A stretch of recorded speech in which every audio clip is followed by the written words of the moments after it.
الحمدللہ رب العالمین الصلاۃ والسلام علی سید الانبیاء والمرسلین اما بعد فاعوذ باللہ من الشیطان الرجیم بسم اللہ الرحمن الرحیم۔ رمضان المبارک کا بابرکت مہینہ جاری اور ساری ہے۔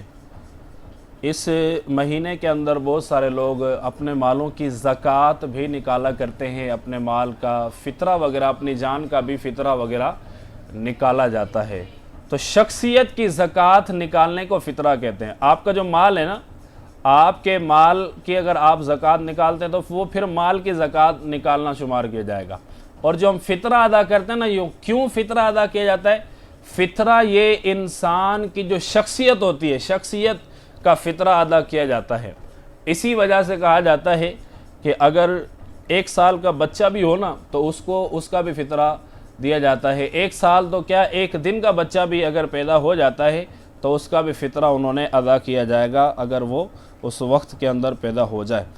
بہرحال اب سوال یہاں پر یہ پیدا ہوتا ہے کہ صدقہ فطر کتنا ہوگا؟ یہ سوال عوام کرتی ہے، اور عوام کے ذہنوں کے اندر بھی ہوتا ہے کہ اس سال صدقہ فطر کی مقدار کیا ہوگی۔ تو آئیے سنتے ہیں۔ 1444 سنہ ہجری بمطابق 2023 اور آج تقریباً 10 اپریل بھی ہے، 2023 10 اپریل۔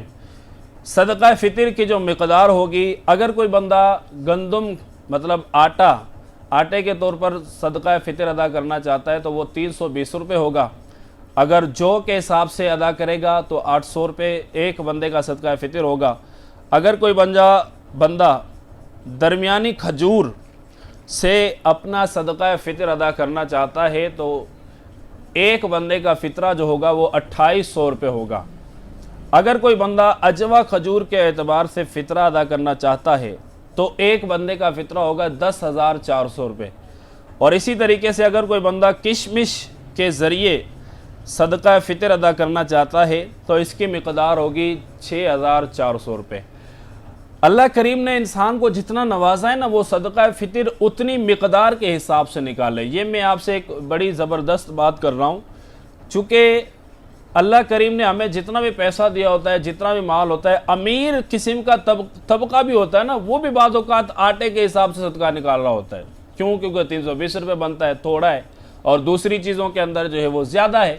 تو اس لیے انسان بعض اوقات مال خرچ کرتے ہوئے نا، اس کی جیب اس کو اجازت نہیں دیتی۔ تو اس لیے صدقہ فطر آپ اپنی حیثیت کے مطابق نکالا کریں، آپ اپنی طاقت کے مطابق صدقہ فطر نکالا کریں، اور اللہ کریم کا شکر ادا کیا کریں کہ مالک مجھے تو نے جتنا نوازا ہے، جتنا مال مجھے تو نے دیا ہے، میں اسی اعتبار سے صدقہ فطر ادا کر رہا ہوں۔ اگر ایسا وقت بھی اگر اللہ کریم جو ہے آپ کے اوپر لا دے کہ صدقہ فطر آپ کے پاس مال نہیں ہے، آپ کنجوسی کرتے ہیں، اللہ کی راہ میں آپ مال نہیں نکالتے، تو یہ مال کی جو نعمت ہے یہ آپ کے پاس موجود ہے اللہ کریم کی طرف سے۔ اگر اللہ پاک اس کو ضبط کر لے پھر ہمارا کیا ہوگا؟ اور دیکھیں، اللہ کی راہ میں مال خرچ کرنے سے کم ہوتا نہیں ہے، کم بلکہ بڑھتا ہے۔ حضور نبی کریم علیہ السلام نے قسم کھا کر ارشاد فرمائی کہ میں محمد صلی اللہ علیہ وسلم قسم کھا کر کہتا ہوں کہ اللہ کی راہ میں مال دینے سے کم نہیں ہوتا۔ تو صدقہ فطر جو ہوتا ہے یہ مالک نصاب پر واجب ہوتا ہے، زکوٰۃ بھی ایک مالک نصاب پر واجب ہوتی ہے۔ تو اس لیے اللہ کریم نے جتنا آپ کو نوازا ہے نا، آپ پیسے والے ہیں، آپ کے پاس کاروبار آپ کا اچھا ہے، آپ کا اپنا بزنس ہے، تو آپ کوشش کریں فطرہ جو کے حساب سے نکالنے کی، کشمش کے اعتبار سے، کھجور کے اعتبار سے، یا اجوا کھجور کے اعتبار سے آپ اپنا صدقہ فطر نکالیں۔ انشاءاللہ عز و جل اس کی برکتیں آپ خود دیکھیں گے۔ نیکسٹ ویڈیو کے اندر ہم صدقہ فطر کے جو مسائل ہوتے ہیں، فطرہ ادا کرنے کے مسائل انشاءاللہ اس ٹاپک پر سنیں گے۔ ہماری اگلی ویڈیو کا انتظار ضرور کیجیے گا۔